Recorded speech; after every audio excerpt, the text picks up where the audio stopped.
ဒီလိုတွေကအခုလိုမျိုး solid နဲ့ဟုတ်လို့ပါနဲ့ကိုတခါလဲတွဲပြီးတော့အခုလိုတကြောင်လဲဆွဲပြီးစော်ကြည့်ချင်ပါလားဒါဆိုရင်စော်ကြည့်လို့ရတယ်ရတဲ့နေတောင်ကျွန်တော်ခုမြောက်ပြီးမယ်ပုံမှန်ဆိုရင်ကျွန်တော်တို့ဟော်လိုကပါတဲ့အတွက်ကျွန်တော်တို့ solid ကထူတယ်ဟော်လိုကပါတဲ့အတွက်ဒီ solid ပျော်တဲ့မီအောင်ကျွန်တော်ချိန်မယ်ဆိုရင်ကျွန်တော်တို့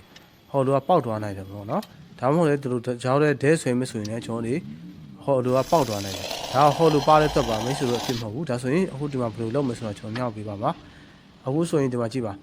solid ကနေဒီ hollow block ယူသွားရမယ်ဒါကြောင့်ကျွန်တော်တစ်ချက်ချင်းပဲတို့ရမယ်မြည်ရတဲ့အရင်များလို့မရဘူးမြည်ရအရင်များတစ်ချက်ချင်းတို့ရမယ်ဆိုတာကျွန်တော်ဒီမှာကြည့်ပါ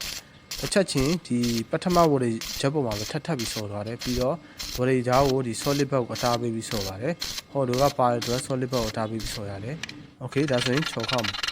ပြီးဆိုရင်တော့ကျွန်တော်တို့ဒါခဏကကျွန်တော်ပြပြီးလို့တခါလဲတန်းပြီးဆွဲလို့ရတော့ပါပြီเนาะဒီမှာကျွန်တော်ခဏပြောလို့ပဲသတိထားရမှာကတော့တခါလဲ hollow block ကနေ solid block လာလို့မရဘူး hollow block ကနေ solid block လာလို့ပေါက်သွားတယ် solid ကနေ hollow သွားဘူးเนาะသူကအပေါက်သွား